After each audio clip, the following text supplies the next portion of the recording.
सन्नाटे को चीरती सनसनी सन्न कर देती है इंसान को, और सन्नाटे को चीरते हुए आज हम पहुंचे हैं ट्रेंडिंग पॉडकास्ट शो पर।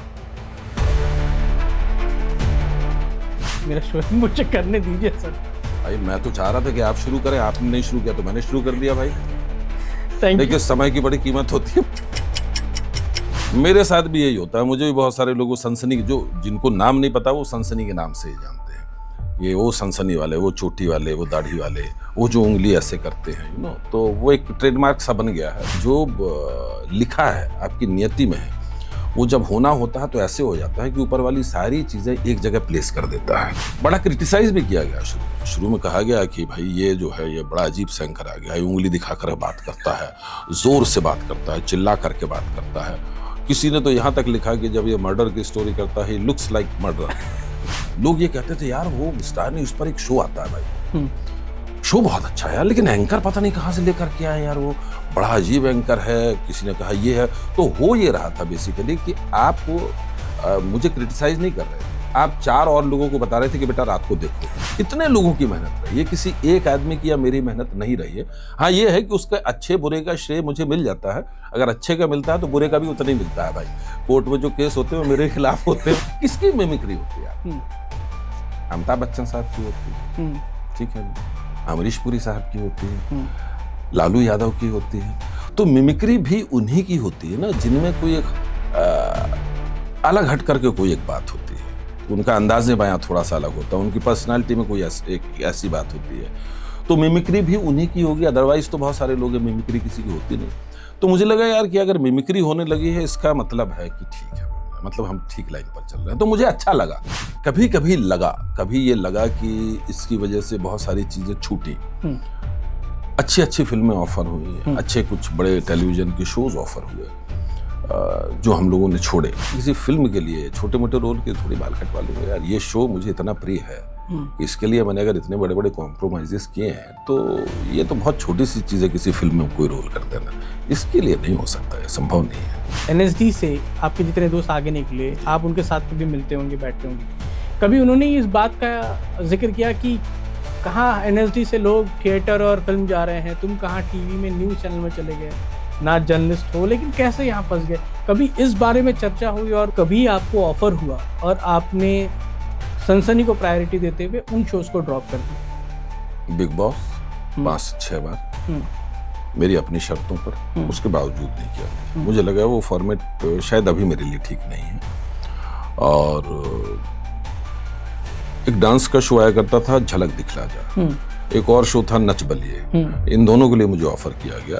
मैं टाइप कास्ट हो गया हूँ और मैं दिन में 22 घंटे इसी अवतार में रहता हूँ, जैसा आपके सामने बैठा हूँ। 2 घंटे के लिए बस वो चेंज हो जाता है और वो मेरा एक कैरेक्टर है।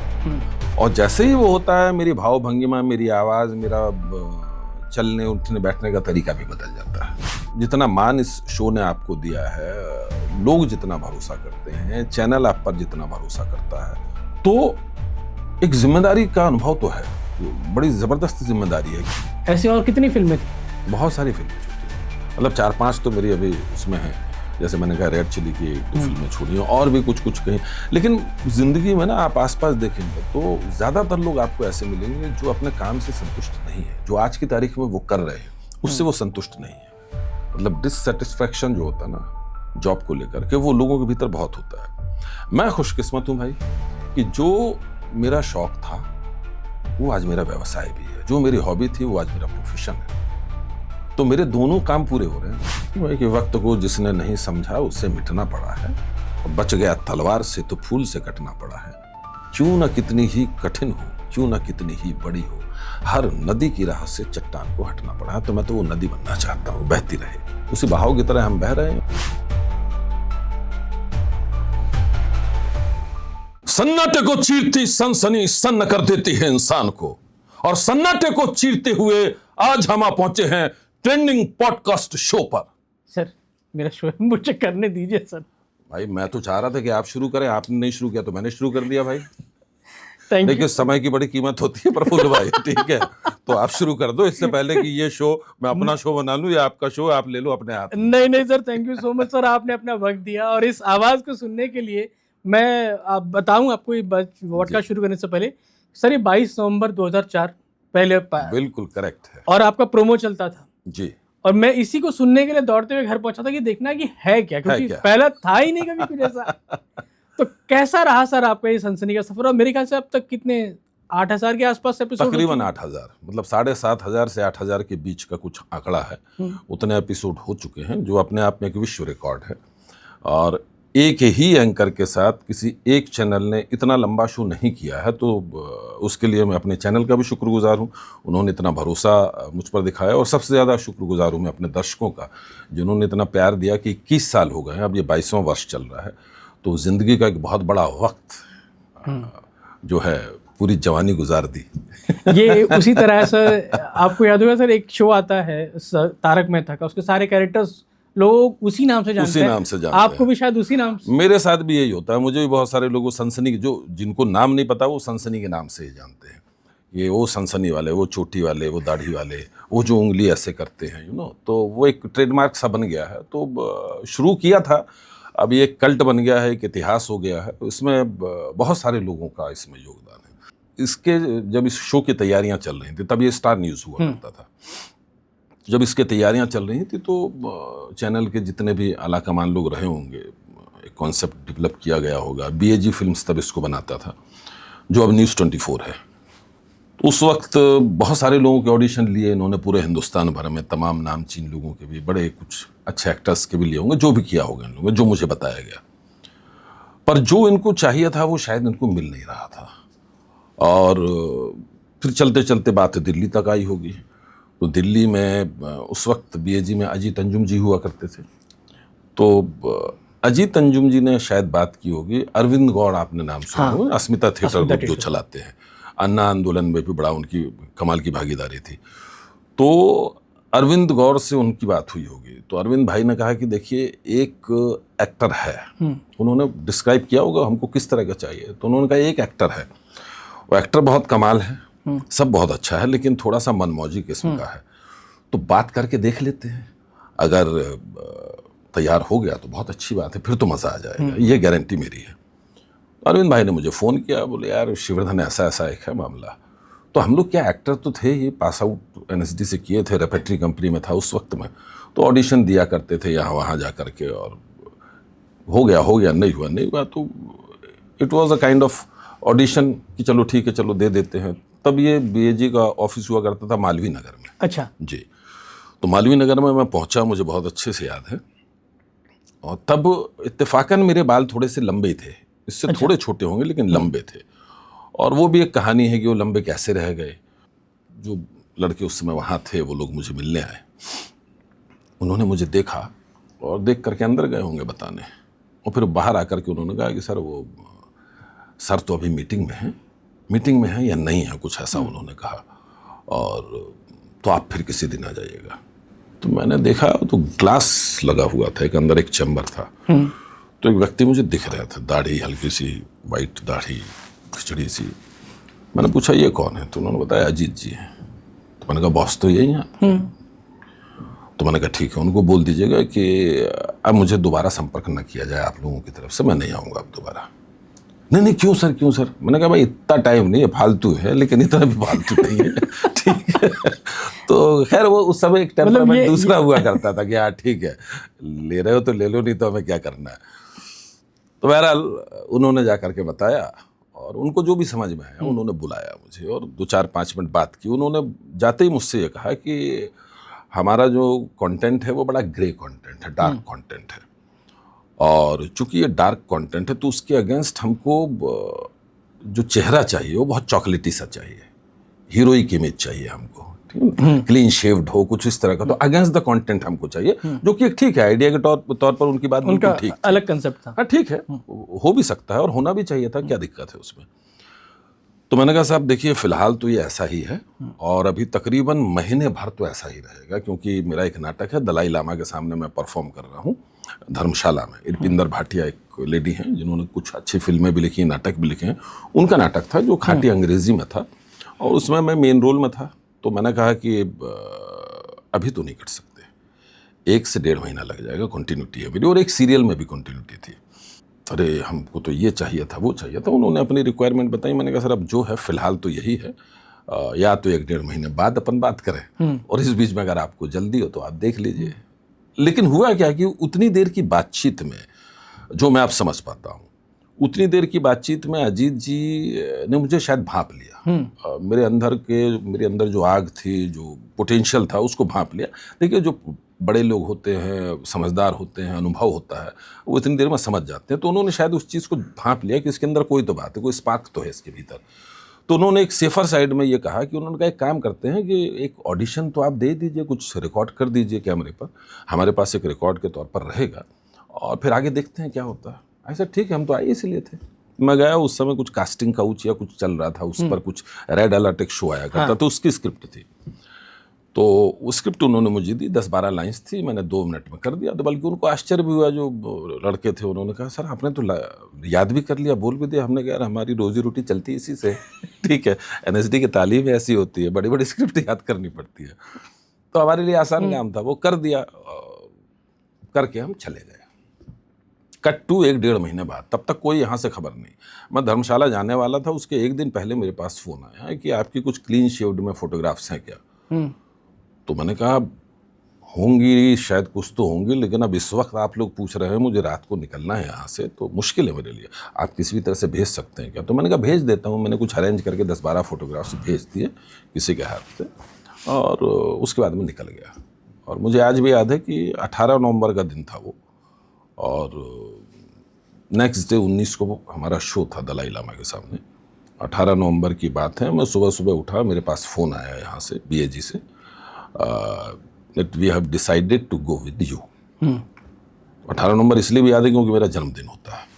तो मैंने कहा अच्छा, अब मैं धर्म संकट में हो गया। मैंने कहा यार मैं एक एक्टर आदमी हूँ, मैंने हाँ तो बोल दिया, करना चाहिए नहीं करना चाहिए, क्या होगा। लेकिन कहीं बैक ऑफ द माइंड एक चीज़ थी प्रफुल्ल भाई, वो ये थी कि इस फील्ड में मुझसे पहले इस तरह का कोई व्यक्ति था नहीं। तो मुझे लगा अगर ये काम कर गया तो शायद मेरी आने वाली जनरेशन को इससे बहुत फ़ायदा होगा। जो ट्रेंड एक्टर्स हैं, जो सिर्फ इस चक्कर में पड़े रहते हैं कि हम थिएटर में बहुत अच्छा परफॉर्म कर लेंगे, या हमें फिल्में मिल जाएंगी, या टेलीविज़न में बहुत अच्छा काम मिल जाएगा, जो सबको नहीं मिल पाता है, तो शायद एक दिशा कुछ और खुल जाए, एक कोई और डायरेक्शन मिल जाएगा। ठीक है, जो कि बना उसके बाद। तो मैं ये नहीं कहता हूँ क्रेडिट मुझे जाता है, मैं ये बिल्कुल नहीं कहूँगा, लेकिन वो कोशिश मेरी थी कि लोगों को ये लगे कि यार हाँ, एक एक्टर भी तो परफॉर्म कर सकता है, यहाँ इस प्लेटफॉर्म पर भी कर सकता है। तो वो मैंने कहा कि जब वो मेरे मन में वो उस विचार ने जब बल लिया, तो मुझे लगा कि नहीं, मुझे करना चाहिए। तो मैंने 1-2 लोगों से ऐसे हल्का सा सलाह मशवरा किया, और पूज्य गुरुदेव को, जो हमारे पंडित देव प्रभाकर जी शास्त्री दद्दा जी, जिनके हम सब शिष्य हैं, मैं हूँ, आशुतोष राणा हैं, तमाम लोग, राजपाल हैं, तो मैंने उनको फ़ोन किया। मैंने कहा दद्दा जी ऐसा ऐसा एक प्रस्ताव है। बोले बेटा बिल्कुल काम है, करना है, आदेश है। हमने कहा ठीक है, कर लेते हैं। मैंने डन कर दिया। और मुझे आज भी याद है, 21 नवंबर की बात है, 21 नवंबर की दोपहर को मैं लौटा था, करीब 10-10, 10:30 बजे के आसपास, और नहा धो करके कुछ लंच कुछ थोड़ा सा करके, और मैं BAG पहुंचा हूँ, यहाँ पर फिल्म सिटी। और फिल्म सिटी में तब वो BAG में कुछ कंस्ट्रक्शन भी चल रहा था, और BAG में हम नीचे गए हैं, तो तब वहाँ कुछ शो, एक कोई स्टूडियो भी था, रोज़ाना शूट हुआ करता था, कुछ इस तरह का था। तो वहीं पर हम लोगों ने 4-5-6 अलग तरह के लुक्स हम लोगों ने ट्राई करने शुरू किए, कभी ओपन एयर में, कभी टाई करके, कभी डिफरेंट तरीके से। और वो उस समय राइडर हुआ करते थे ना, तब तो ये सब नहीं होता था कि सीधा आप भेज दो। तो टेप तैयार होती थी, वो टेप कनॉट प्लेस जाती थी, जो पार्क होटल या कुछ था वहाँ, स्टार न्यूज़ का जो ऑफिस, जंतर मंतर के पास। जी, जंतर मंतर के पास। वहाँ से वो फीड मुंबई जाती थी। मुंबई में सारे लोग देखते थे, उदय जी या शाह जी, मिलिंद, तमाम लोग जो थे वो लोग देखते थे। वहाँ से फीडबैक आता था, फिर हम लोग कुछ ट्राई करते थे। ऐसे करते करते मुझे याद है रात को 8, साढ़े 8, 9 बज गए थे, और फाइनली फिर ये हुआ कि ये लुक तय हो गया कि चोटी बंधेगी, पौनी बंधेगी, और इस तरीके से प्रेजेंटेशन होगा। ये 21 नवंबर की रात की बात है। उसके बाद अंजू जी आई। अंजू मतलब पूरे समय तो थी ही, अंजू जी आई। अंजू जी ने, मुझे अभी भी याद है, तुरंत एक प्लेन पेपर मंगवाया, पैरों का नाप लिया गया उसमें, और जूते लेने किसी को भेजे गए, बेल्ट लेने किसी को भेजा गया, तमाम तुरंत ये तैयारियां चलने लगी। ये 21 नवंबर की रात की बात है। और अंजू मुझे 22 को सुबह सुबह लेकर के गई अम्बिका पिल्लई के यहाँ थोड़ा सा हेयर सेट वेट कराने के लिए। मैं और अंजू दोनों गए, थोड़ा सा कुछ हल्का सा उस पर काम हुआ, बियर्ड पर थोड़ा सा काम हुआ और वापस आए। और 22 नवंबर की रात को, 22 नवंबर 2004 की रात को 11 बजे पहला शो ऑन एयर हो गया। तो जो चीज़ें होनी होती ना, जो डिस्टाइंड होती हैं कई बार कि जो लिखा है आपकी नियति में है, वो जब होना होता है तो ऐसे हो जाता है कि ऊपर वाली सारी चीज़ें एक जगह प्लेस कर देता है ना। कहते हैं कि जब कायनात को कुछ करना होता है आपके लिए तो एक जगह प्लेस कर दिया, तो वो सारी चीज़ें एक जगह प्लेस हो गई। और फिर उसके बाद रेस्ट इज द हिस्ट्री। फिर वो जो पहला एपिसोड, दूसरा एपिसोड, फिर लगातार चलते रहे और लंबे समय तक अंजू साथ में थी। अभी कुछ समय पहले तक साथ, अंजू तो आज भी साथ में ही है हम लोगों के।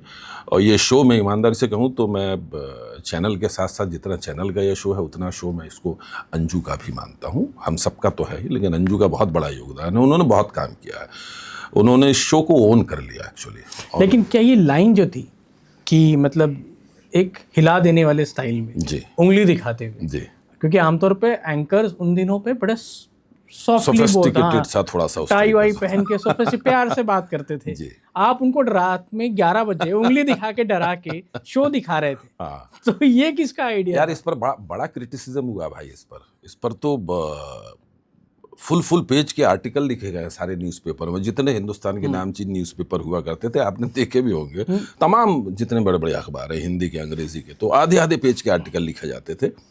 और बड़ा क्रिटिसाइज भी किया गया शुरू में कहा गया कि भाई ये जो है ये बड़ा अजीब से एंकर आ गया है, उंगली दिखाकर बात करता है, ज़ोर से बात करता है, चिल्ला करके बात करता है। किसी ने तो यहाँ तक लिखा कि जब ये मर्डर की स्टोरी करता है, लुक्स लाइक मर्डर। ठीक है, किसी ने ये भी लिखा कि ये खुद भी क्रिमिनल दिखता है, ये पैरोल पे रोज़ इनको तिहाड़ से छुड़ा करके लाया जाता है, शाम को शो करते हैं, उसके बाद वापस भेज दिया जाता है इनको बैक टू द पेवेलियन। तो इस तरह की सारी चीज़ें लिखी जाती थी। पर मैं आपको बताऊं, इस सबसे हट करके मेरे जहन में जो 2-3 चीज़ें थी, जहन में क्या थी, मतलब कहीं अंदर वो संस्कार में मेरे रही होंगी कि जब सिस्टम के खिलाफ आपका गुस्सा होता है, बतौर अभिनेता या बतौर एक रिस्पॉन्सिबल सिटीजन आपको लगता है कि कुछ बात आपको आगे तक पहुंचानी है। मुझे लगा ये एक बहुत अच्छा जरिया है मेरे पास। ये जो मंच है, ये जो आवाज़ है, ये पूरे हिंदुस्तान में, पूरे आवाम में जाएगी। और अगर मैं इस पर ठीक से काम करूं तो शायद ये पूरे आवाम की आवाज़ बन जाएगी। और हुआ भी यही। देखिए, मैं ये मानता हूं कि अच्छी बात भी आज की तारीख में आप लोगों को धीरे से कहें ना तो अच्छी बात भी समझ में नहीं आती, बुरी बात तो क्या ही समझ में आएगी। तो मुझे लगा कि नहीं, ये वो वक्त है जब लोगों की चेतना को अगर हिलाना है तो आपको उनके कान के पास जोर से बोलना पड़ेगा। ठीक है, तो वो स्ट्रेटेजी कहीं मेरे दिमाग में थी, बैक ऑफ द माइंड थी कि नहीं यार, मुझे थोड़ा सा कुछ तो करना पड़ेगा जिससे, और वो, ये मैं एक बात बताऊं, बहुत प्री प्लान्ड नहीं था कि मैं ऐसे ही करूंगा या उंगली ही दिखाऊंगा या जोर से ही बोलूंगा, ये सब कुछ नहीं था।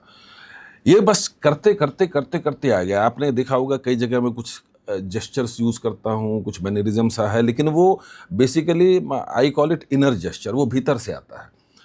तो वो उस कंटेंट के साथ, उन लाइंस के साथ, उन शब्दों के साथ मिलता हुआ कोई बाहर निकल आता है, कोई एक एक्सप्रेशन आपका बाहर आता है। बेसिकली वो एक एक्सप्रेशन होता है आपका। तो ये अपने आप निकलती हुई चीज़ थी जो बहुत स्वाभाविक प्रक्रिया में निकल आई, नेचुरल वे में निकल करके आ गई, और मैंने उसे रोका नहीं। लेकिन फिर लोगों ने कैसे रिएक्ट किया? मतलब लोगों ने, आपने, आपके पर्सनल लाइफ में आपके पेरेंट्स ने, फ्रेंड्स ने, क्योंकि आप एनएसडी से आते हैं, तो एनएसडी के को जो फ्रेंड्स हैं उन्होंने क्या कहा? मैं आपको सही बताऊं तो मुझे मेरा जो अपना सर्कल रहा है उसकी तरफ से कभी भी डिसरिस्पेक्ट नहीं हुआ इस चीज़ का। बाकी जो हमारे यहाँ के सो कॉल्ड क्रिटिक्स होते हैं या बहुत समझदार लोग होते हैं ना, हम लोग तो बस इस दृष्टि से देखेंगे। तो जब वो दृष्टि आप डालने लगेंगे, देखिए, कमियां ढूंढनी हो तो आपको 1000 मिल जाएंगी, अच्छाइयाँ ढूंढनी है अगर आप उस पॉइंट ऑफ व्यू से ढूंढेंगे तो बहुत सारी अच्छी चीज़ें मिल जाएंगी। मेरा बस ये था, मैंने कहा भाई देखो, कई बार मुझसे इंटरव्यू में पूछा गया कि ये सब जो आप करते हैं, जिस तरीके से आप करते हैं, तो इसके पीछे थॉट क्या है? मैंने कहा एक ही है। मैंने कहा आपने देखा जो लोग चिकन खाते हैं ना, कुछ लोग जो है बोनलेस चिकन खाते हैं, कुछ लोग बोन वाला, हड्डी वाला खाते हैं, तो मैं वो हड्डी वाला चिकन हूँ। ठीक है, कि आप खाओगे, थोड़ी मुश्किल होगी आपको, आप चबाओगे, चूसोगे। मैं वेजिटेरियन हूँ, लेकिन मैं जानता हूँ। तो मैंने कहा जब मैंने देखा है ऐसे लोगों की कि वो लंबे समय तक ना उस पर लगे रहते हैं, तो मैंने कहा कि मैं वो हड्डी बनना चाहता हूँ, वो बोन वाला चिकन बनना चाहता हूँ। खाने में थोड़ा मुश्किल हो, लेकिन अगर एक बार आपको उसकी आदत पड़ गई तो आप दूसरी तरफ देखेंगे नहीं, आप कहेंगे बोनलेस चिकन हटा दो, मुझे तो बोन वाला चाहिए। ठीक है, तो मेरा टैगलाइन यही था कि you may love me, you may hate me, but you can not ignore me. आप अच्छा होता भी यही था, लोग ये कहते थे यार वो स्टार न्यूज़ पर एक शो आता है भाई, शो बहुत अच्छा है यार, लेकिन एंकर पता नहीं कहाँ से लेकर के आए यार, वो बड़ा अजीब एंकर है, किसी ने कहा ये है। तो हो ये रहा था बेसिकली कि आप मुझे क्रिटिसाइज नहीं कर रहे थे, आप 4 और लोगों को बता रहे थे कि बेटा रात को देखो। ठीक है, तो आप मेरे दर्शक जोड़ रहे थे और मुझे मालूम था कि दर्शक जब जुड़ेगा और जब हम जनता के सरोकार से जुड़े काम करेंगे तो आप जुड़ेंगे ही ना, क्योंकि जनता के सरोकार को उठाने वाला कोई बहुत उस समय, ठीक है न्यूज़ में उठाए जाते थे मुद्दे, पर उस तरीके से नहीं होते थे। हमने तो बहुत ही हार्ड तरीके से उठाने शुरू किया। चाहे वो हमने रिश्वतखोरों के खिलाफ कैंपेन चलाया, घूसखोरों के खिलाफ चलाया, चाहे हमने तांत्रिकों के खिलाफ चलाया, चाहे हमने कबूतरबाजों के खिलाफ चलाया। ये कुछ ऐसे मुद्दे हैं देखिए जिससे हर आदमी रूबरू होता है।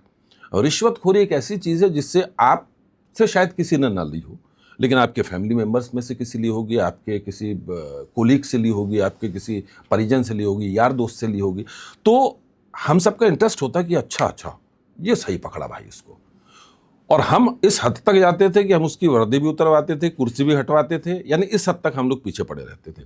शायद तभी सनसनी बन पाया, और इसमें पूरी टीम की मेहनत है, चाहे वो जितने रिपोर्टर्स रहे हो, स्टिंगर्स रहे हो, आप भी उस समय मेरे ख्याल से रहे हैं चैनल में, आप जानते हैं इतने लोगों की मेहनत रही है, किसी एक आदमी की या मेरी मेहनत नहीं रही है। हाँ ये है कि उसका अच्छे बुरे का श्रेय मुझे मिल जाता है, अगर अच्छे का मिलता है तो बुरे का भी उतना ही मिलता है भाई।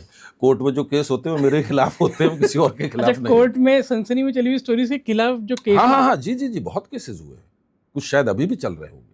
केसेस हुए हैं, नॉन बेलेबल वारंट इशू होते हैं, फिर कोर्ट में आपको पेश होना पड़ता है। कई बार तो ऐसा हुआ कि हम लोग अपनी बेल करा रहे हैं, केसेस चल रहे हैं, तो ये तमाम चीज़ें होती हैं। तो देखिए मेरी वजह से अगर आपकी दुकान बंद हो रही है, चाहे आप गलत हो, लेकिन अगर मेरी वजह से मैं आपकी दुकान बंद हो रही है तो जाहिर सी बात है आप मुझे मिठाई का डब्बा तो नहीं भेजेंगे, आप मुझे कोर्ट का सम्मान भेजोगे यार। ठीक है, तो मुझे अजीत जी की वो बात उस समय हंसी आ रही थी, पर मुझे लगा नहीं ये बात सही है, ये तो अब ठीक है, ये part and parcel of the game है, so it is okay. But मुझे लगता है as long as I am enjoying my work, और मुझे लगता है कि दर्शक पसंद कर रहे हैं। अब देखिए जनरेशन हो गई है, मतलब 80 साल के बुजुर्ग से लेकर के आप 10 साल के बच्चे तक से बात करो, वो सनसनी को जानता है। और वो बच्चे भी आज की तारीख में स्कूल में कोई कंपटीशन हो रहा होता है, वो सनसनी की वो मेरी तरह अटायर लेकर के उसकी मिमिक्री करनी शुरू करेंगे।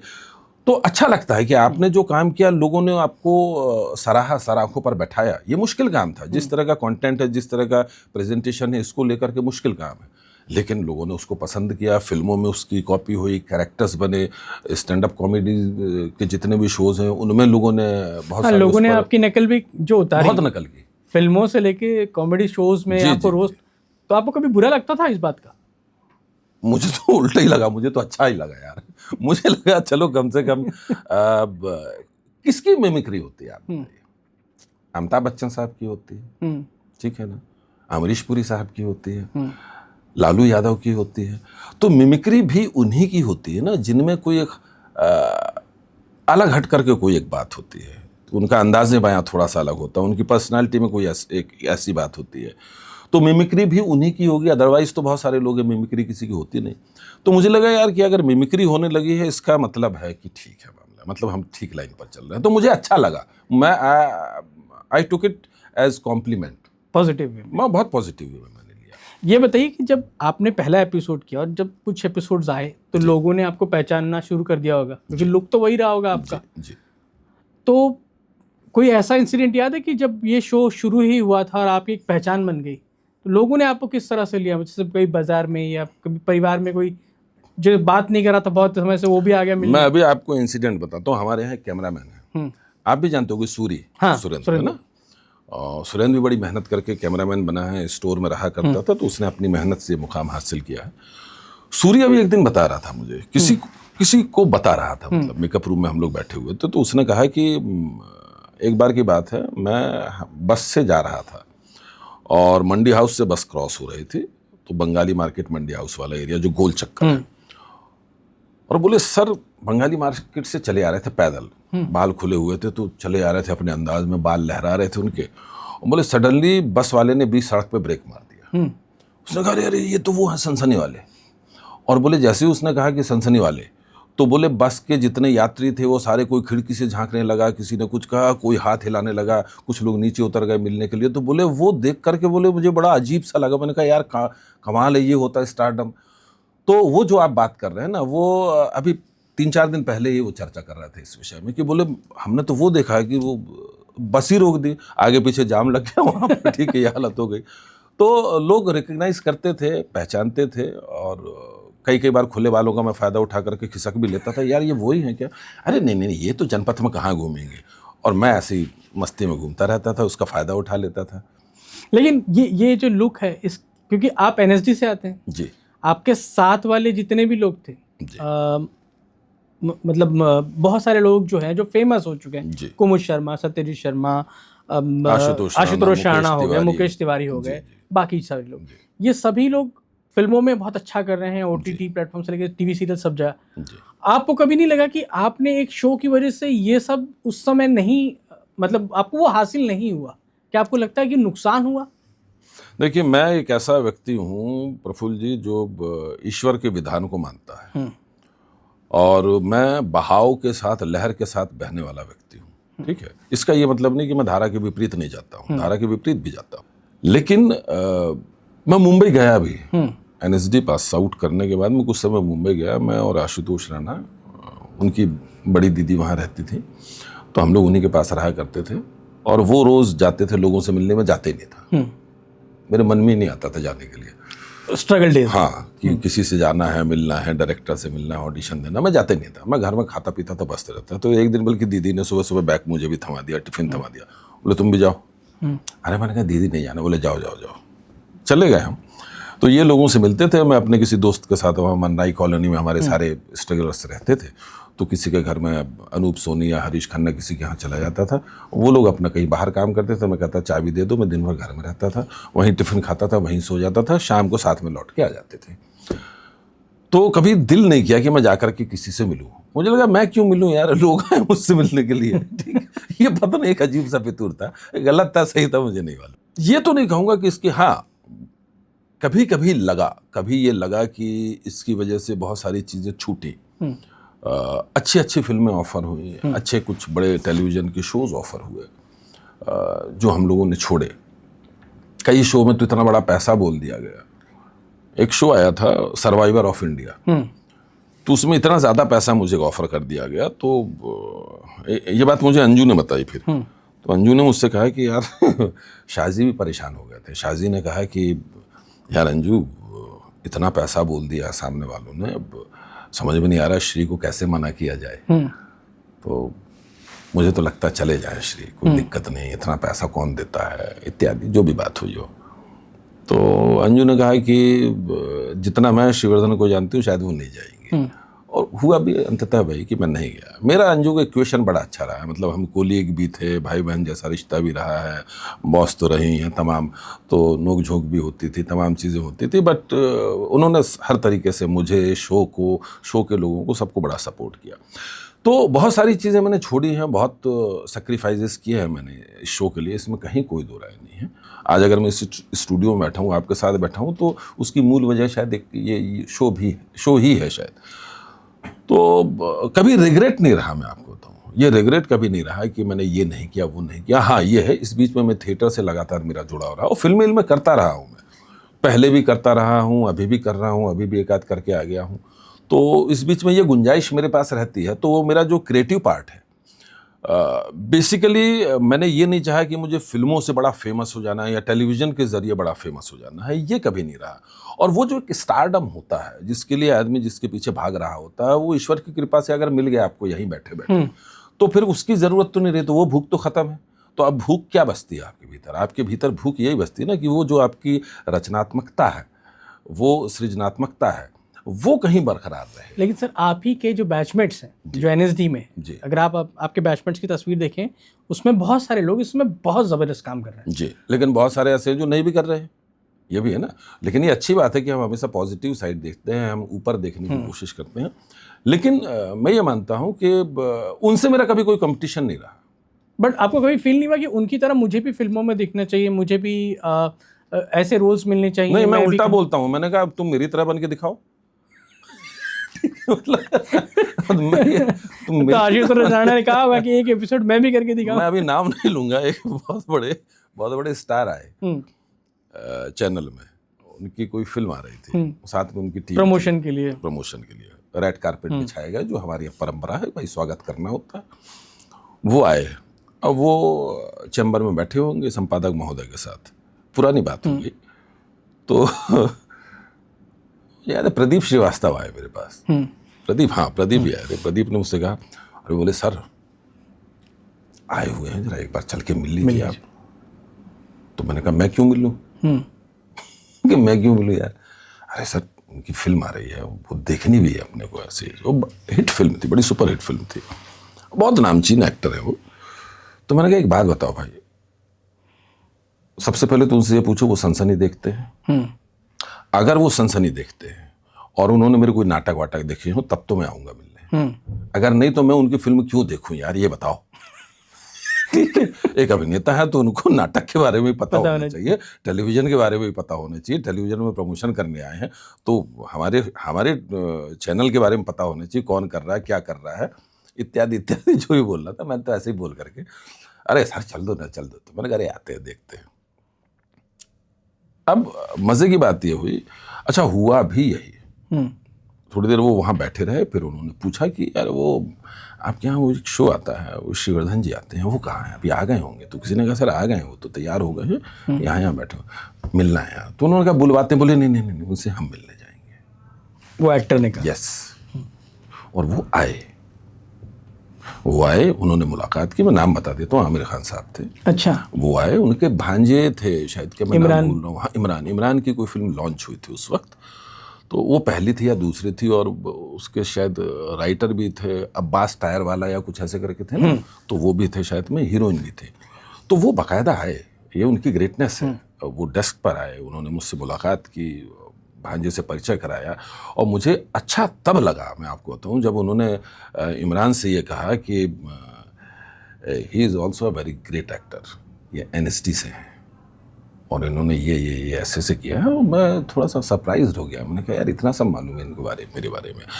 और फिर उसके बाद उन्होंने ये भी कहा कि आपका जो NGO है उसका एक बच्चा है।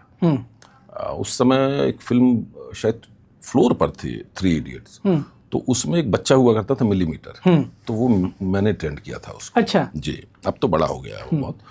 तो तब उन्होंने कहा कि वो भी है और आपके बारे में जिक्र करता रहता है। तो मुझे बड़ा अच्छा लगा। तो खैर वो मजाक में मैंने ये बात की थी, पर मुझे लगा नहीं यार किसी को कम नहीं आंकना चाहिए भाई। ठीक है, ये लोग भी जो ज़हीन लोग होते हैं, जो सच में अभिनेता हैं, वो इन सारी चीज़ों से सरोकार रखते हैं। लेकिन उन्होंने आपका शो देखा था उस समय? हाँ, शो देखा था, बाकायदा शो के बारे में उन्होंने इमरान से जिक्र किया, बताया उन्होंने। तो मुझे ये बात बड़ी अच्छी लगी और मुझे लगा कि नहीं यार, सनसनी ठीक राह पर है, ठीक काम कर रहा है। तो वो कभी मुझे ये नहीं लगा, मैं आपको बताऊं, अपने यार दोस्तों को देख करके मुझे कभी ऐसा नहीं लगा, बल्कि मुझे उनके लिए बेहद प्रसन्नता होती है, बहुत बहुत खुशी होती है। और हाँ, ये अलग बात है कि उनमें से बहुत सारे दोस्त ऐसे हैं जो मेरे बड़े करीबी हैं, आशुतोष राणा हैं या और भी तमाम लोग हैं। तो उन सबको ज़रूर ये रहा है, क्योंकि उनको ये लगता है कि इसके भीतर अभिनय बहुत है और उनको लगता है कि अभिनेता बहुत अच्छा है, तो एक बहुत बड़ा आकाश है जहाँ इसको उड़ान भरनी चाहिए। ये उनकी अपनी सोच है, जो कि सही है। वो चूँकि बड़े सहृदय है मेरे प्रति और बड़ा अनुग्रह है, बड़ा प्रेम है, स्नेह है मुझसे उनका, इसलिए वो ऐसा सोचते हैं और ठीक भी सोचते हैं। पर उसको वो जो क्रिएटिविटी है, जो क्रिएटिव पार्ट है, उसके लिए मैंने और भी रास्ते ढूंढ लिए हैं। लिखना है, पढ़ना है, या तमाम तरह की दूसरी एक्टिविटीज़ हैं, बच्चों को ट्रेनिंग देनी है, या नाटक करना है, जो मैं लगातार कर रहा हूँ। तो मुझे लगता है कि वो जो मेरी एक भूख है, वो एक तड़प जो है, वो कहीं ना कहीं थोड़ी सी शांत होती है। लेकिन वो सिर्फ शांति हो रही है, लेकिन मुझे लग रहा है कि मैं अभी भूख अब बढ़ती जा रही है मेरी। तो ये बताइए कि आपको जब सनसनी मिल गया, आप सनसनी करने लगे, तो एक पर्टिकुलर लुक था, वो कभी चेंज नहीं हुआ? वो कभी नहीं हुआ। तो उसी लुक की वजह से आपको मतलब कोई फिल्म ऑफर हुई और कहा गया कि ये लुक लेकिन आपको चेंज करना पड़ेगा, और इसने आपने फिल्म छोड़ दी? आप कर सकते थे एडजस्ट करते हुए, लेकिन आप नहीं कर पाए। अभी धुरंधर पार्ट 2 में हम्म। एक रोल के लिए कहा गया मुझसे, और तो मुझसे ये बाद में कहा गया बात कि आप थोड़ा ट्रिमिंग करवा सकते हैं क्या। तो मैंने कहा देखो यार, अगर पूरी फिल्म में रोल है तो ट्रिमिंग करवा लेंगे, नहीं। ठीक है, नहीं तो नहीं करवाएंगे। फिर नहीं किया। ऐसे 2-3 वाकये ऐसे हुए। देखिए, जहां मुझे लगता है कि इतना बड़ा सेक्रीफाइस अगर आपको करना है तो आप यकीन नहीं मानेंगे, जब मेरी माताजी वेंटिलेशन पर थी और तब लग रहा था कि स्थिति हाथ से निकल चुकी, जब वो जबलपुर में वेंटिलेशन पर थे, पूरी टीम यहाँ से गई थी, हम लोग वहीं शूट करते थे। तो यहाँ बाकायदा मेरे लिए विग का ऑर्डर हो गया था, तमाम चीज़ें हो गई थी कि बाई चांस ईश्वर न करे ऐसा कुछ होता है तो हम शो का क्या करेंगे।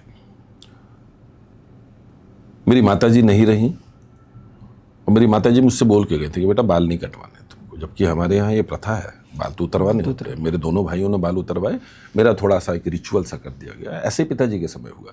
मैंने तब बाल नहीं कटवाए भाई, तो मैं किसी फिल्म के लिए छोटे मोटे रोल के थोड़ी बाल कटवा लूंगा यार। ये शो मुझे इतना प्रिय है कि इसके लिए मैंने अगर इतने बड़े बड़े कॉम्प्रोमाइज़ेस किए हैं तो ये तो बहुत छोटी सी चीज़ है किसी फिल्म में कोई रोल कर देना।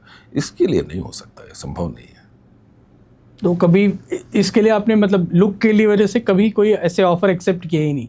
नहीं, अगर मुझे लुक के साथ कॉम्प्रोमाइज करने को कहा गया है, या तो ऐसे ही ले ले आप, जैसा मैं हूँ आपके सामने अभी बैठा हूँ ऐसे ले ले, या चोटी बांध करके जैसे मैं आता हूँ वैसे ले लें। लेकिन अगर आपको लगता है कि मुझे पूरा लुक चेंज करना है तो फिर बदले में आपको प्रस्ताव भी वैसे ही देना पड़ेगा भाई। 21 साल की तपस्या है यार, इसको ऐसे थोड़ी हम ऐसी किसी छोटी मोटी मतलब इसका मोल फिर वैसा लगे तो मैं बात करूं उस बारे में। एक बात बताइए कि कभी आपको ये फील हुआ कि मतलब एनएसडी से आपके जितने दोस्त आगे निकले, आप उनके साथ कभी मिलते होंगे, बैठते होंगे, कभी उन्होंने इस बात का जिक्र किया कि कहाँ एनएसडी से लोग थिएटर और फिल्म जा रहे हैं, तुम कहाँ टीवी में न्यूज़ चैनल में चले गए, ना जर्नलिस्ट हो लेकिन कैसे यहाँ फंस गए? कभी इस बारे में चर्चा हुई और उन लोगों की कोई ओपिनियन बनी? कभी नहीं, कभी नहीं। उन सब ने बड़ा अप्रिशिएट किया। सब ने कहा यार तू जो भी कर रहा है बड़ा कमाल कर रहा है। ठीक है, और यार हमको भी करना है। अच्छा। हाँ, ये भी कहते हैं कि हमको भी करना है, और तुमने एक नई दिशा दे दी। एक्टर सब इस दिशा में सोचने लगे हैं, आने लगे हैं, काम कर। उसके बाद बहुत सारे लोग आए भी, काम भी कर रहे हैं, कुछ अभी भी कर रहे हैं। तो वो जो मैंने कहा था आपसे शुरू में कि वो बैक ऑफ द माइंड कहीं ये था कि यार अगर मैंने कुछ कर दिया और ये वर्कआउट हो गया, ठीक से काम कर गया, तो शायद बहुत सारे लोगों को बहुत सारी दिशा मिल जाएगी। तो आपने कभी फिल्मों में काम किया सनसनी से पहले और उसके दौरान भी? हाँ हाँ, बिल्कुल किया है। सनसनी से पहले मैं 3 फिल्में कर चुका था। मेरी पहली फिल्म थी, तब मैं रेपेट्री में था, एनएसडी रेपेट्री कंपनी में था, और मैं रेपेट्री कंपनी का चीफ भी था उस समय। I was the youngest chief. तो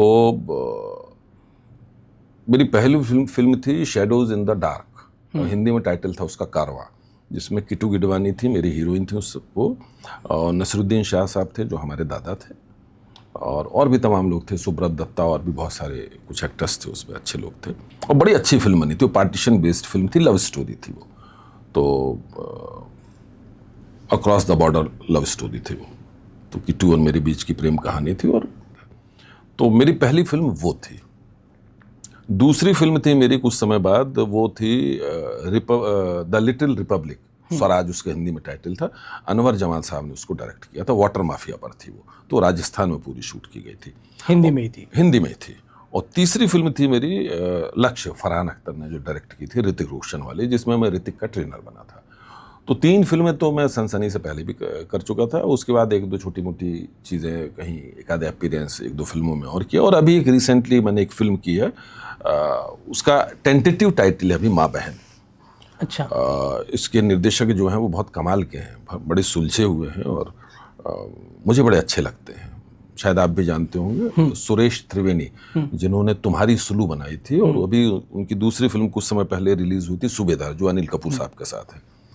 तो ये फिल्म जो है वही डायरेक्ट कर रहे हैं, नेटफ्लिक्स के लिए है, और शूटिंग उसकी कंप्लीट हो चुकी है, डबिंग भी उसकी कंप्लीट करके आ गया हूँ मैं। अब कुछ प्रमोशन वगैरह उसके स्टार्ट होंगे, या जो भी इनका प्लान होगा आगे कब कैसे रिलीज़ करेंगे। तो उसमें माधुरी दीक्षित हैं, तृप्ति ढीमरी हैं, एक सोशल मीडिया इन्फ्लुएंसर हैं, बड़ी अच्छी गहना वो हैं, रवि किशन हैं, और भी बहुत सारे अच्छे सेट ऑफ एक्टर्स बड़े अच्छे हैं उसमें। तो वो फिल्म भी मैंने की है, हालांकि उसमें मैं सनसनी वाले लुक में ही हूँ। ओवरऑल द फिल्म, वो फिल्म मेरे पर्सपेक्टिव से चलती है। उसमें एक तरीके से आप समझ लें मैं नरेटर की भूमिका में हूँ, सूत्रधार हूँ, जो जिसके माध्यम से वो फिल्म आगे बढ़ रही है। उसी अंदाज में कहानी को उसी आप बयां अंदाज में करते हैं। तकरीबन जी। सर ये बताइए कि कभी ऐसा हुआ है कि आपको कोई बहुत बड़ा शो ऑफर किया गया हो? क्योंकि जब सनसनी शुरू हुआ था तब टीवी का भी एक अपने आप में टीवी इवॉल्व हो रहा था, नए नए तरह के शोज आ रहे थे, बिल्कुल। डांस शोज से लेकर रियलिटी शोज आ रहे थे जी। क्या कभी आपको ऑफर हुआ और आपने सनसनी को प्रायोरिटी देते हुए उन शोज को ड्रॉप कर दिया? बिग बॉस 5 से 6 बार, हम्म, मेरी अपनी शर्तों पर, उसके बावजूद नहीं किया मैंने। मुझे लगा वो फॉर्मेट शायद अभी मेरे लिए ठीक नहीं है। और एक डांस का शो आया करता था, झलक दिखला जा, एक और शो था नच बलिए। इन दोनों के लिए मुझे ऑफर किया गया, और अब मैं झलक दिखला जा का मुझे याद है मैं फंस गया। फंस इसलिए गया कि मुझे नहीं करना था। मुझे लगा एक बड़ी हार्डकोर सी इमेज है, और फिर आप वहाँ कमर मटकाएंगे, मज़ा नहीं आएगा। वो थोड़ा कभी कभार ठीक है, देखिए किसी कॉमेडी शो में आप जा रहे हैं, वहाँ कुछ करना पड़ जाता है, वो एक अलग बात होती है, एक फ्लेयर सा हो जाता है। वो आपकी पर्सनैलिटी का एक डायमेंशन शो कर देता है। लेकिन लगातार अगर आपको रोज़ाना या हफ्ते में 1 दिन 2 दिन कोई ऐसा शो आ रहा हो और आप कर रहे हैं, लोगों के बीच में जा रहे हैं, तो वो शायद मुझे लगा ये मेरे लिए फ़िलहाल ठीक नहीं है। तो झलक दिखला जा में मुश्किल ये हो गई, उन्होंने कहा साहब हम पूरी टीम यहाँ दिल्ली भेज देंगे, पूरा कोरियोग्राफर सब सारे यहीं आ जाएंगे, आप यहीं सब तैयारी होगी, सिर्फ आप हफ्ते में 2 दिन शूट के लिए मुंबई आ जाया कीजिए। अच्छा, अब उसमें कुछ हमारे 1-2 अपने लोग इन्वॉल्व थे, तो मैंने कहा क्या किया जाए यार, इसको मना कैसे किया जाए।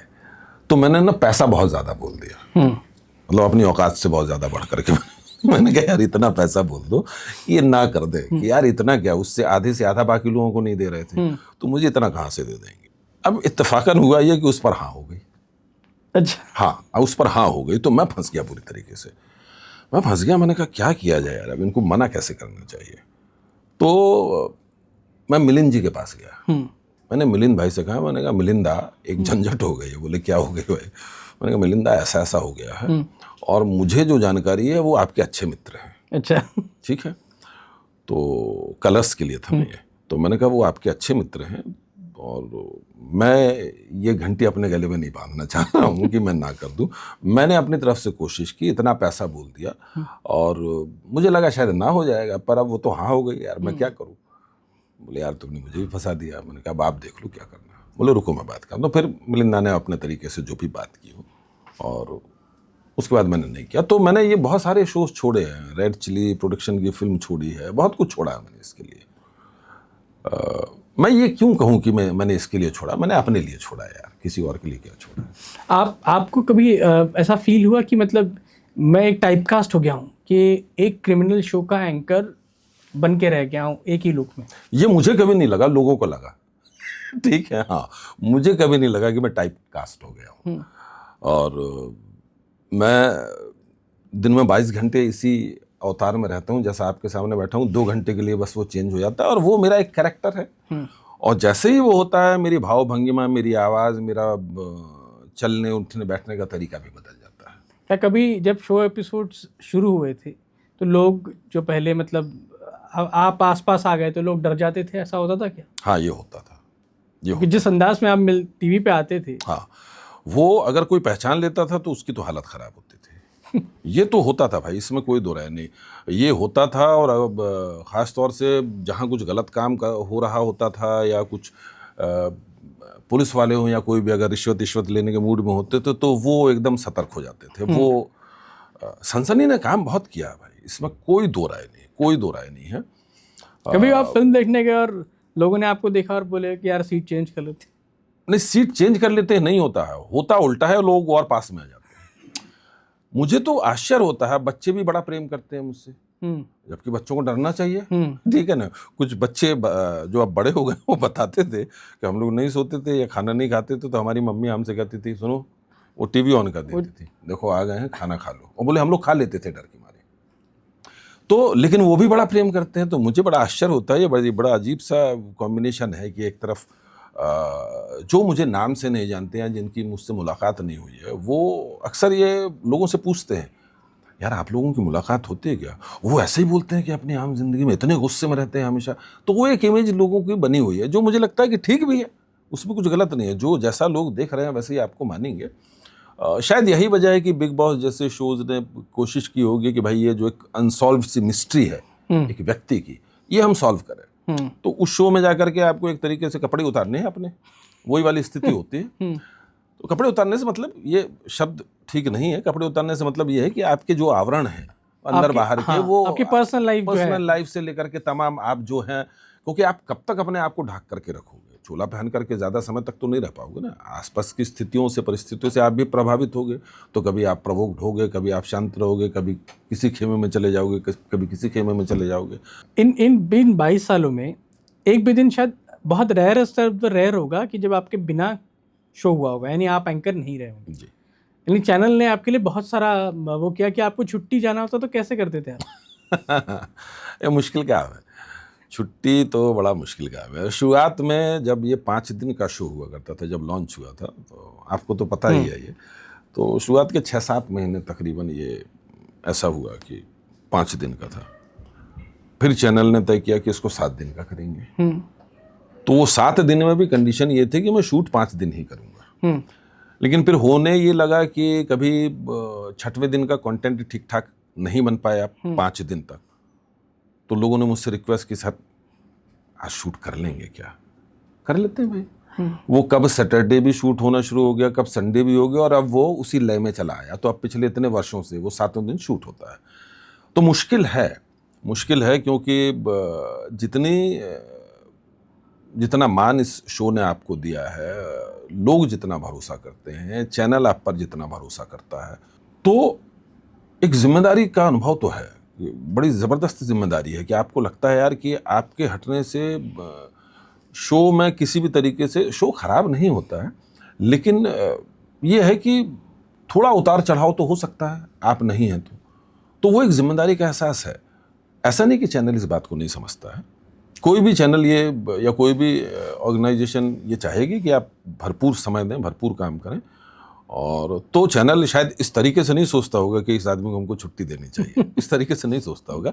लेकिन चैनल ने कभी ये भी नहीं किया कि मुझे अगर आवश्यकता है अवकाश की तो मुझे अवकाश न दिया जाए, चाहे 1 दिन का हो, चाहे 2 दिन का हो। कभी कभी जैसे जब पूज्य गुरुदेव के यज्ञ हुआ करते तो 5 दिन 7 दिन अगर मुझे पूरे यज्ञ में रहना है, तो चैनल का सपोर्ट होता था, टीम साथ में जाती थी, हम जहाँ रहते थे वहाँ सेटअप डलता था, लाइट्स लगती थी, कैमरा टीम आती थी, प्रोडक्शन वाले जाते थे, हम वहीं शूट करते थे, वहीं से फिर फीड भेजी जाती थी। तब ओबी हुआ करती थी, ओबी से हम लोग फीड भेजते थे।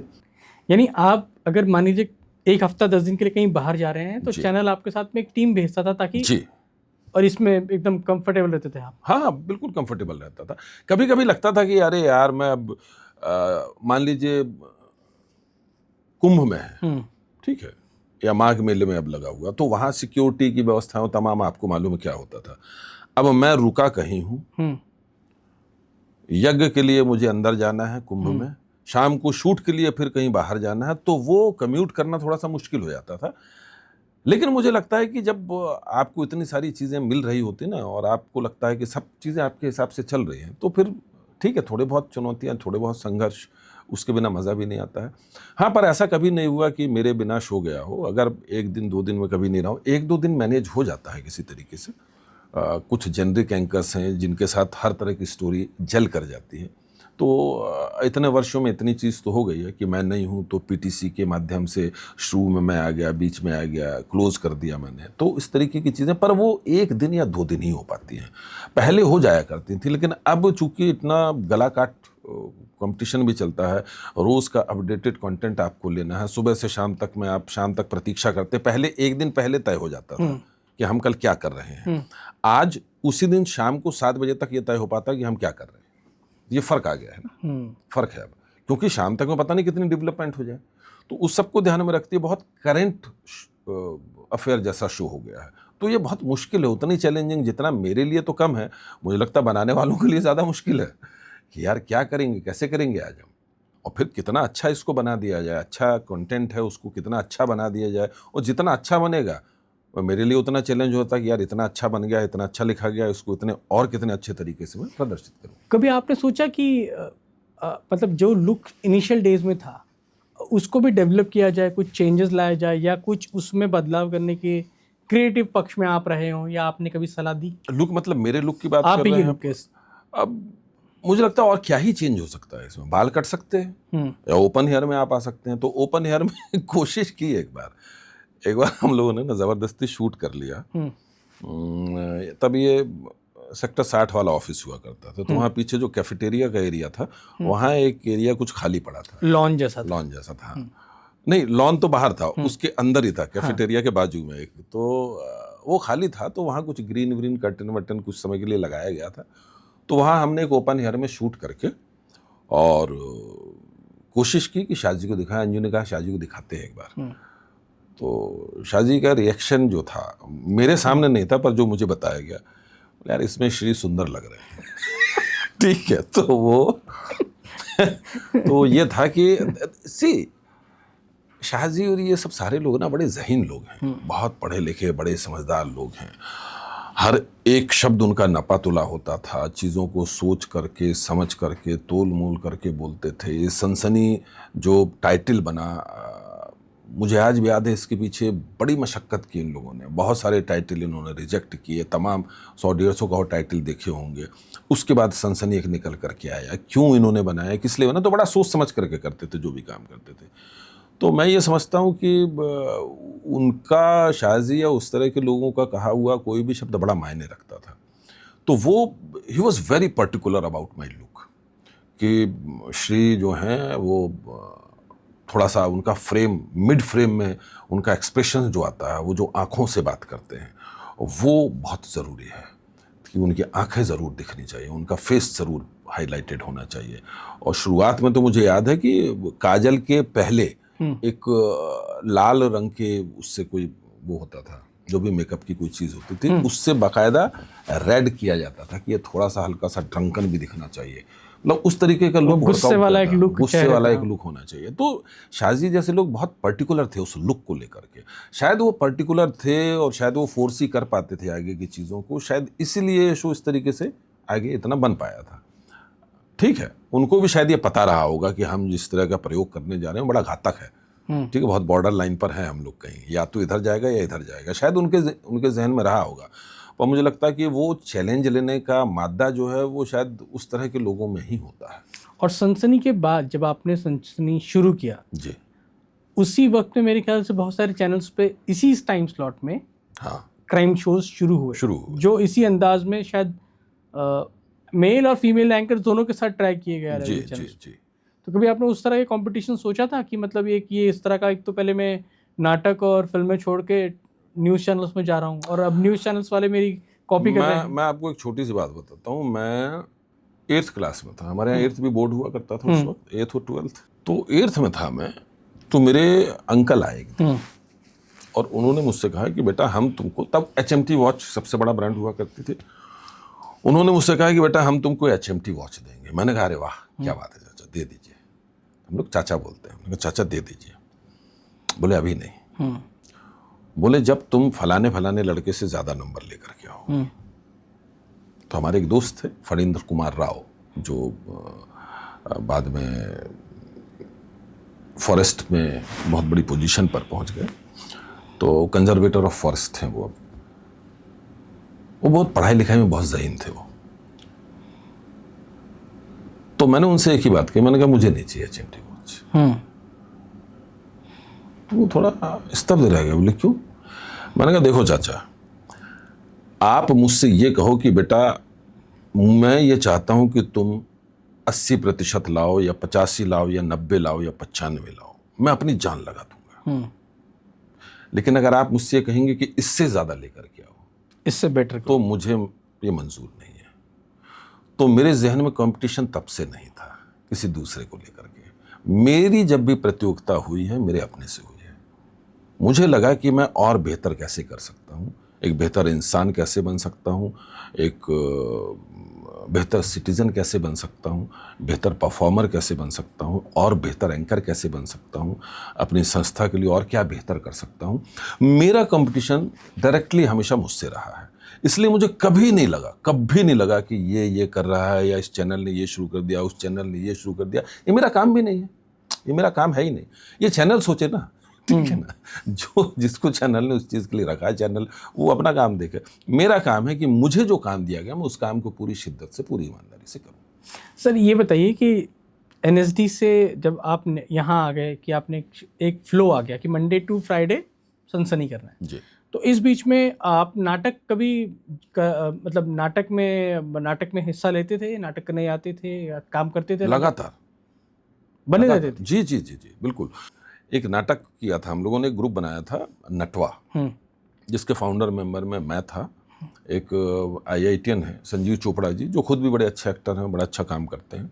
वो है उनकी पत्नी रेणु चोपड़ा, दोनों IITian हैं और दोनों नाटक करते हैं, बहुत ही एक्टिवली इन्वॉल्व होते हैं इन सारी चीज़ों में। दोनों पति पत्नी बहुत ही कमाल के हैं वो, और मुझसे बड़ा स्नेह भी करते हैं। तो मैं, संजीव चोपड़ा जी और एक जो NSD के एक्स डायरेक्टर हैं प्रोफेसर मोहन महर्षि, जो इंडियन थिएटर के भी डायरेक्टर हुआ करते थे, और शायद कहीं किसी प्रधानमंत्री के मलेशिया में, आई थिंक, पता नहीं कहाँ, किसी प्रधानमंत्री के कल्चरल सलाहकार भी हुआ करते थे, जो भी है। तो हम तीनों ने मिलकर के एक ग्रुप बनाया नटवा। हम लोगों ने एक नाटक किया, ओथेलो। ओथेलो वर्ल्ड का फेमस नाटक है, जिस पर ये फिल्म भी बनाई थी ओमकारा की भी एक कहानी मुझे याद कराई, बड़ी कमाल की कहानी। तो वो नाटक हम लोगों ने किया, उसकी रीडिंग शुरू हुई, और मोहन जी चाहते थे मैं ओथेलो करूं उसमें, पर ओथेलो इमोशनली बहुत एग्जॉस्ट कर देने वाला शो वो कैरेक्टर है। और उस समय सनसनी की शूटिंग हम लोग दिन भर करते थे, 10, 11, 12 बजे शुरू कर देते थे दिन में। लंच भी वहीं हो रहा, कई बार डिनर भी वहीं हो रहा, और एंकर पर एंकर। और तब राइडर जाया करता था भाग करके ना, बाइक में लेकर के, वो दौर था। तो वो शूट किया करते थे, तो उसमें इमोशनली भी बहुत इन्वॉल्व हो जाया करता था मैं। अब तो देखिए करते थोड़ा आप सिद्धस्त हो जाते हैं, तो चीज़ों से कट ऑफ करना सीख लेते। कई बार कुछ ऐसी स्टोरीज आ जाती थी कि आपको इमोशनली ड्रेन आउट कर देती थी, तो वो मेहनत बहुत लगती थी। तो मैंने सर से कहा, मैंने कहा सर, जब कुछ दिन हो गए रीडिंग करते हुए, तो मैंने कहा सर बड़ा मुश्किल हो जाएगा मेरे लिए, ओथेलो मैं नहीं करूँगा। जब फाइनल कास्टिंग की बात है, बोले बेटे मैंने तो आपको ही सोच के रखा था। मैंने कहा सर मेरे लिए मुश्किल होगा। बोले एक ही कंडीशन है, अपने जैसा कोई एक्टर लेके आओ। मैंने कहा मैं किसको ढूंढूं? फिर मैंने बड़ा दिमाग चलाया, मैंने कहा यार इतना बढ़िया एक्टर अगर मुझे बढ़िया कह रहे तो मेरे जैसा कुछ होना चाहिए।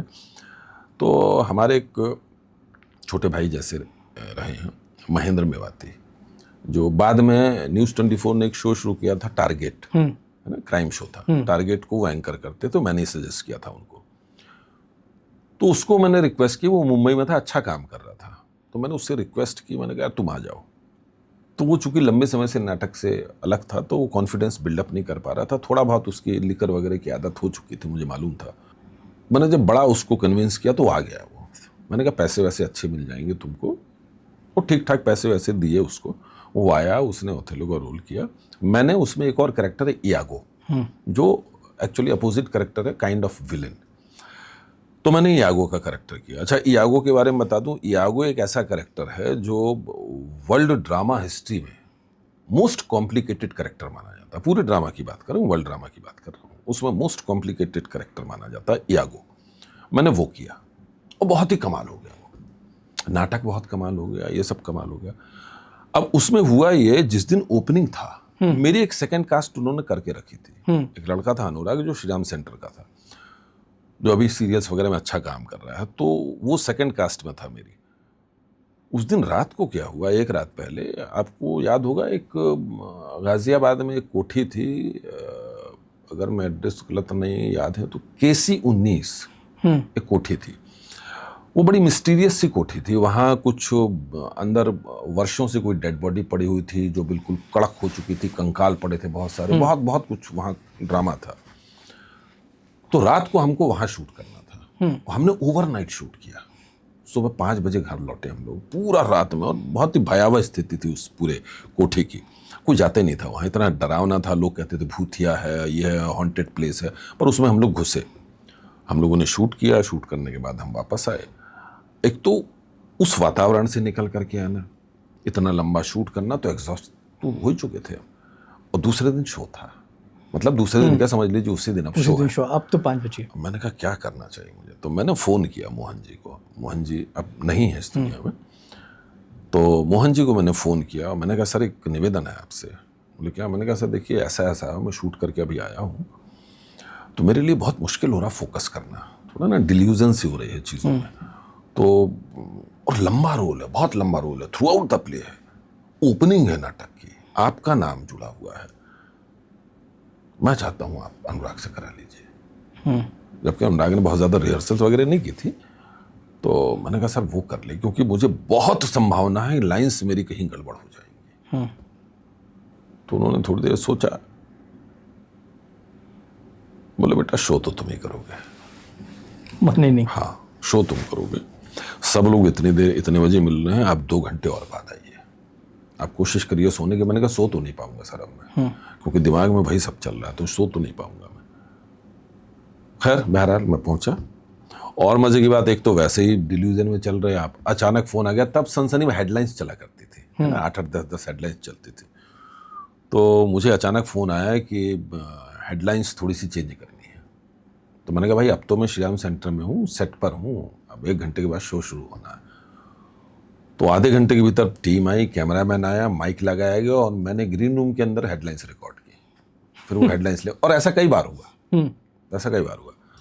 तो नाटक करते रहे, तो लगातार नाटक होता रहा। त्यागी जो सैफ अली खान था, तो वो कैरेक्टर एक्चुअली मुझे करना था ओमकारा में। जी।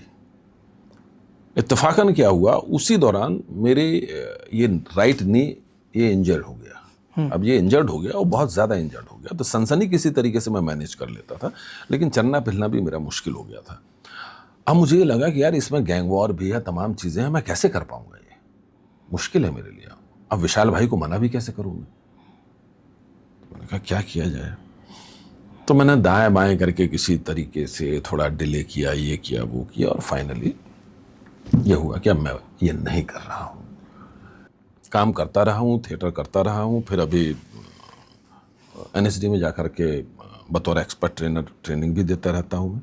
और तो मेरी क्रिएटिविटी जो है वो कहीं ना कहीं पॉलिश होती रहती है, मुझे पॉलिश करना होता है अपने आप को। फिर अभी राष्ट्रीय नाट्य विद्यालय ने एक नाटक किया, उसमें एक ही कैरेक्टर है, जो मैं ही हूँ, एक ही एक्टर है, एक ही कैरेक्टर है। कैरेक्टर शायद 2-3 उसका जिक्र हो जाए, लेकिन एक्टर के तौर पर मैं अकेला हूँ। और उस नाटक का टाइटल है शकुनी एक अंतर यात्रा। अच्छा। तो ये शकुनी पर नाटक है, शकुनी की स्मृतियों में ये नाटक चल रहा है कि शकुनी अपने सारी चीज़ों को रिकॉल कर रहा है कि कैसे उसका बचपन बीता। वो जब राजकुमार था, बालक शकु था, उसकी बहन गांधारी के साथ कैसे खेलता था, गांधारी कैसी थी, उसके पिता सुबल कैसे थे, महाराज सुबल जो थे वो क्या थे, कैसे थे, राज की व्यवस्थाएं कैसी थी, और कैसे फिर एक दिन अचानक सब कुछ बदल गया जब भीष्म पितामह आए और गांधारी का हाथ मांगा। तो वो हाथ क्या मांगा, वो एक तरीके से अधिकार था, अधिकार पूर्वक आए थे।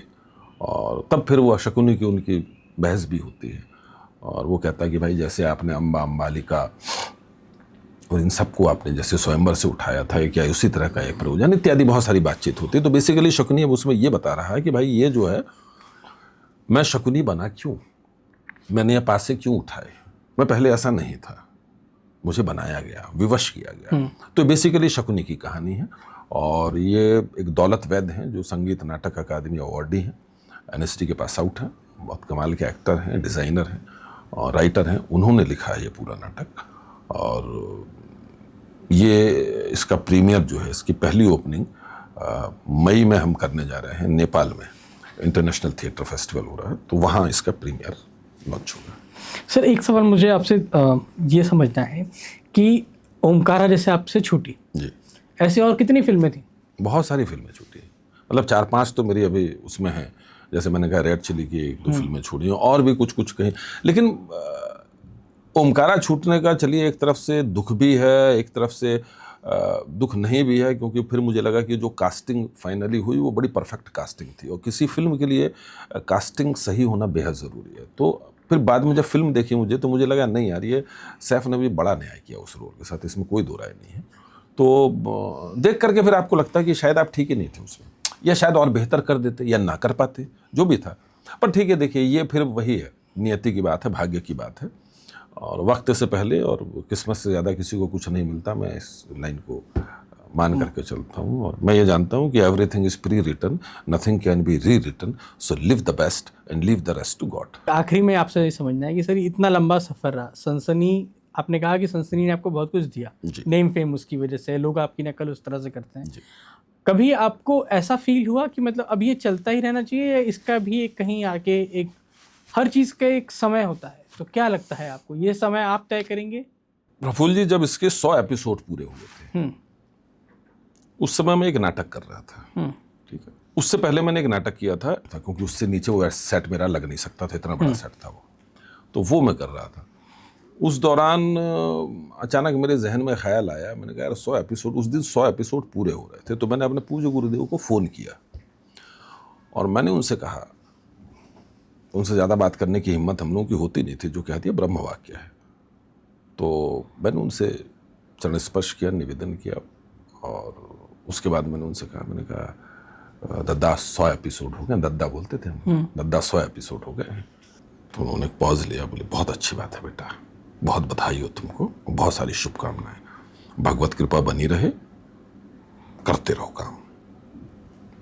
जी, मन में तो कुछ और था। तो पॉज आया, बोले हाँ बेटा, मैंने कहा जी दद्दा। बोले बेटा बहुत अच्छी बात है, अच्छा है बेटा, ऐसे मन लगा के काम करो। फिर पॉज, बोले बेटा कुछ और कहना है क्या? तो हमने कहा जी दद्दा। बोले क्या? तो हमने ये कहा, हमने कहा दद्दा हमको लग रहा कि 100 एपिसोड हो गए हैं। हाँ तो दद्दा काफी नहीं हो गए मतलब? ठीक है। बोले मतलब? हमने कहा मतलब अब लग रहा है कि 100 हो गए दद्दा, बहुत हो गए, अब हो गया, अब कुछ और करते हैं। तो उन्होंने बस एक ही बात कही थोड़ा देर रुक करके, बोले बेटा एक बात बताओ, थोड़ा देसी अंदाज में बात करते थे, बुंदेलखंडी का टच तो था, थे तो वहीं के। उन्होंने बोला बेटा एक बात बताओ, अपन को लगता है, अपन मतलब क्या हमको?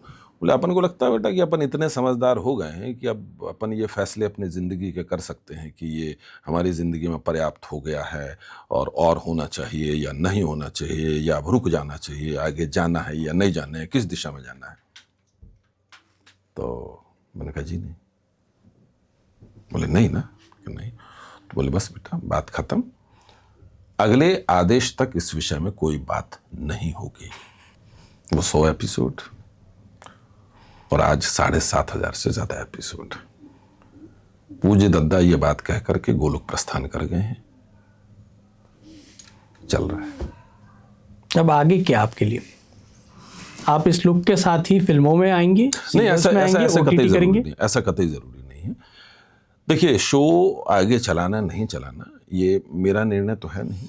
नहीं, मैं आपके इसी लुक के साथ, क्या आप आने वाले दिनों में जी, आप, क्योंकि आपने कहा ना आप फिल्म कर रहे हैं, वो आने वाली है, जल्दी रिलीज होने वाली है। नहीं, अगर देखिए इस लुक के साथ मुझे कोई लेना चाहेगा तो मुझे कोई एतराज तो है नहीं उसमें, कतई कोई एतराज नहीं। इस लुक को हटा करके कोई कहेगा तो मैं कहूँगा उसकी कीमत दे दो भाई, कहीं तो आपको कंपनसेट करना पड़ेगा ना। तो अगर आप मुझे लगेगा कि वर्थ है उस चीज़ की, अभी तक मुझे मेरे सामने ऐसी इतनी बड़ी कोई चीज़ नहीं आ गई कि मैं इस लुक के साथ कॉम्प्रोमाइज़ कर लूँ। और सनसनी आपके लाइफ में क्या मायने रखती है? ये सिनोनिम सा हो गया है अब। मेरे पूज्य दद्दा जो हैं वो सनसनी के नाम से मुझे बुलाते थे। आपका नाम किस नाम से सेव किया रखा है लोगों ने? सनसनी श्रीवर्धन। सनसनी श्रीवर्धन त्रिवेदी। आपने देखा अपने आंखों? बिल्कुल बिल्कुल, वो करते ही इसी नाम से, वो करते ही इसी नाम से। अच्छा लगता है आपको भी? ठीक है ना यार, क्या है बुराई, क्या है? आप जो काम कर रहे हैं, ठीक है, उस काम से आपको लोग जानते हैं, उस काम से लोग आपको पहचानते हैं, आप इसीलिए तो कर रहे होते हैं। नहीं तो ठीक है, दाल रोटी तो आप कहीं भी कमा रहे होते हैं ना, पैसे तो कहीं भी कमा लेते हैं, 50 काम कर रहे होते हैं, पर एक ऐसा काम देखिए, मैं जब राष्ट्रीय नाट्य विद्यालय आया उसके बाद जब मैंने काम करना शुरू किया वहाँ से निकल करके, तो बहुत सारे लोगों ने मुझसे ये कहा।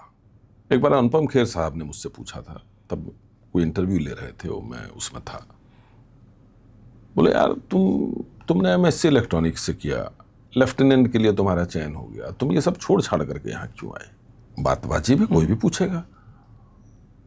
तो मैंने उनसे कहा था, मैंने कहा सर आप ही जैसे लोग मेरे आदर्श हैं, आपके सामने भी खुला आकाश था बहुत कुछ करने का, कर सकते थे ना, आपका भी बैकग्राउंड ऐसा था, आपने नहीं किया। एक बात। दूसरी बात, मुझे क्या लगता है प्रफुल्ल भाई कि जिंदगी में ना आप आसपास देखेंगे तो ज्यादातर लोग आपको ऐसे मिलेंगे जो अपने काम से संतुष्ट नहीं है, जो आज की तारीख में वो कर रहे हैं उससे वो संतुष्ट नहीं है। मतलब डिससेटिस्फैक्शन जो होता है ना जॉब को लेकर के, वो लोगों के भीतर बहुत होता है। मैं खुशकिस्मत हूं भाई कि जो मेरा शौक था वो आज मेरा व्यवसाय भी है, जो मेरी हॉबी थी वो आज मेरा प्रोफेशन है। तो मेरे दोनों काम पूरे हो रहे हैं ना, मेरा शौक भी पूरा हो रहा है कि मंच पर रहना है, माइक के सामने रहना है, लोगों से रूबरू करना है, ये मेरा शौक रहा है। बचपन में 4-5 साल की एज से मैंने स्टेज पर आना शुरू कर दिया, तो ये मेरा शौक था, ये मेरी हॉबी थी। तो जो मेरी हॉबी थी वही आज प्रोफेशन है मेरा। तो मुझे क्यों लगेगा कि ये अब बंद हो जाना चाहिए, कब हो जाना चाहिए? और ये बंद करने वाला, वो चालू करने वाला, मुझे तो लगता है मैं हूं ही कौन। मेरी क्या औकात भाई कि मैं 21 साल एक शो कर लूं यार, मजाक नहीं होता है। 7 दिन चलने वाला एक शो 21 साल कोई व्यक्ति कर ले किसी चैनल में, तो उसमें अब मैं ये कह दूं कि मैंने कर लिया या मेरी वजह से हो गया, तो ये तो निरा बेवकूफ़ी है। ये हो ही नहीं सकता, कभी नहीं हो सकता। ना ये मेरी वजह से चल रहा है, ना ये अब चैनल की वजह से चल रहा है, ना ये अब किसी और वजह से चल रहा है, ये किसी और की वजह से ही चल रहा है। तो जिसकी वजह से चल रहा है वो उसी ने तय किया है, तो वही तय करेगा आगे। हाँ, इसमें फिर कहूँगा, इसमें चैनल की अपनी जो भूमिका है, महती भूमिका, उसको नहीं नकारा जा सकता है। चैनल के जितने लोग हैं, जो भी अभी हैं, जो थे पहले, जो चले गए, जो आ रहे हैं, वो सब लगातार मेहनत करते हैं, लगातार नए नए बदलते दौर के साथ प्रयोग करने की कोशिश भी करते हैं। तो नित नई चीज़ें हो रही हैं। अब आपको उसके साथ कदम ताल तो भाई मिला करके चलना पड़ेगा ना। अगर आप नहीं चलेंगे, ठीक है, पीछे रह जाएंगे भाई कि वक्त को जिसने नहीं समझा उससे मिटना पड़ा है, और बच गया तलवार से तो फूल से कटना पड़ा है। क्यों न कितनी ही कठिन हो, क्यों न कितनी ही बड़ी हो, हर नदी की राह से चट्टान को हटना पड़ा है। तो मैं तो वो नदी बनना चाहता हूँ, बहती रहे, उसी बहाव की तरह हम बह रहे हैं। और मुझे लगता है कि ये उसमें तमाम तरह के लोगों की अपनी शुभकामनाएं हैं, माता पिता का, ईश्वर का, गुरुओं का आशीर्वाद है, आप जैसे जो हमारे शुभचिंतक हैं और बहुत सारे मित्र हैं, उन सब का है। और जिन सब ने भी इसमें योगदान दिया, ये किसी एक व्यक्ति का शो है ही नहीं, ठीक है। और मेरा तो कतई नहीं है, मतलब मैं कह दूं मेरा शो है तो मैं एक जरिया हूँ, ठीक है। मैं किसी के लिए कुछ करने वाला तो कुछ कभी हो ही नहीं सकता हूँ। और मुझे लगता है हर व्यक्ति को ये सोचना चाहिए। मैं ये मानता हूँ यार भाई कि कभी कोई चीज़ है ना सर पर नहीं चढ़नी चाहिए। सर पर चढ़ जाएगी ना तो आप खत्म। तो अर्श से फर्श पर आने में टाइम नहीं लगता। हमने इतने 21 साल की सनसनी में हमने कितने लोगों को नहीं देख लिया, आप तो गवाह हैं, कहाँ थे कहाँ आ गए, ठीक है। एक छोटी सी गलती की, एक छोटी सी भूल की, और छोटी सी देखिए गलतियां और भूलें तो ईश्वर भी माफ कर देता है, कानून भी माफ करता है, लेकिन अहंकार कोई माफ नहीं करता है। तो हमारे पूज्य गुरुदेव कहा करते थे कि अहंकार में तीनों गए, कुल, गौरव और वंश, और ना मानो तो देख लो रावण, कौरव, कंस। उनसे बड़ा शक्तिशाली, ऐश्वर्यशाली तो कोई नहीं था भाई, उनसे बड़ा विद्वान भी कोई नहीं था। तो गए किस लिए? सिर्फ एक अहंकार की वजह से ना। तो कोई भी चीज़ आपके सर पर चढ़ करके नहीं बोलनी चाहिए। जब तक आपके सर पर चढ़ करके नहीं बोल रही है, आप ज़मीन पर टिके रहिए, ज़मीन को देखते रहिए, धरातल पर रहिए, आपकी जड़ें मजबूत रहेंगी। जितनी जड़ें मजबूत रहेंगी आपकी, आप उतना लंबा ग्रो करोगे। तो जड़ों का मजबूत रहना ज़रूरी है। रंग रोगन तो होता रहेगा भाई, ये तो बड़ी बात की चीज़ है यार। भीतर से ठीक रहना चाहिए इंसान को। तो मुझे लगता है ये सबका एक मिला जुला शो है, मेरा इसमें कुछ नहीं है भाई, है ना। एक बार महाराज हरिश्चंद्र जो थे, बड़े दानी पुरुष थे, वो दान दिया करते थे रोज़ प्रातः उठ करके। जब वो दान देते थे तो उनकी नज़रें नीची होती थी। तो उनसे पूछा गया, उनसे कहा गया, किसी ने पूछा कुछ दिन बाद, बोले महाराज एक बात बताइए, जब आप दान देते हो तो यार आप अपनी नज़रें नीची करते हैं। हम लोग तो चवन्नी की कोई चीज़ देते हैं, एक अशरफी दे देते हैं, सोने की मुद्रा तो हम सीना चौड़ा कर लेते हैं, हमने आज एक सोने की मुद्रा दी। आप इतना कुछ बांट देते हैं और आपकी नज़र नीचे रहती है, ये क्या है? तो आप भी आंख मिला करके सामने बोले, उनकी उम्मीद होती, जो ले रहा होता वो आपसे बात करना चाहता, आपको देखना चाहता, आपकी नज़र नीची होती है। तो उन्होंने बड़ा सुंदर जवाब दिया था। उन्होंने कहा कि भाई देखो, मैं तो दे ही नहीं रहा हूँ, तो मुझे किस बात का गर्व। फिर उन्होंने 2 बातें कही।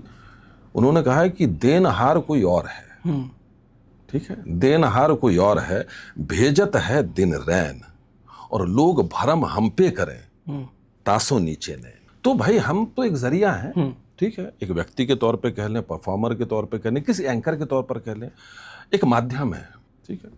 और माध्यम का अपना महत्व होता है। बिना माध्यम के तो लाइट भी ट्रेवल नहीं करती है, तो माध्यम तो चाहिए होता है। तो माध्यम की अपनी भूमिका है, और मैं चाहता हूँ मैं एक सशक्त माध्यम बना रहा हूँ, और ऊपर वाले ने भेजा है तो ठीक है, ना आना व्यर्थ होना चाहिए, ना जाना व्यर्थ होना चाहिए।